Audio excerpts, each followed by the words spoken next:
We bring you the answers to all your questions. Be better than others. Enjoy the benefits of knowledge. Accept the answers from us. Splints should remain in place for 7 days for most songbirds, medium-sized birds, such as pigeons, for 10 days, and larger birds for 3 weeks.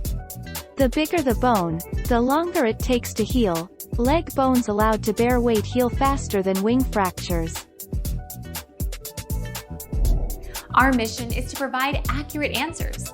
We think without knowledge, it is impossible to live a balanced life. Be competent, be skillful. Thank you for watching. Don't forget to subscribe and hit the bell notification.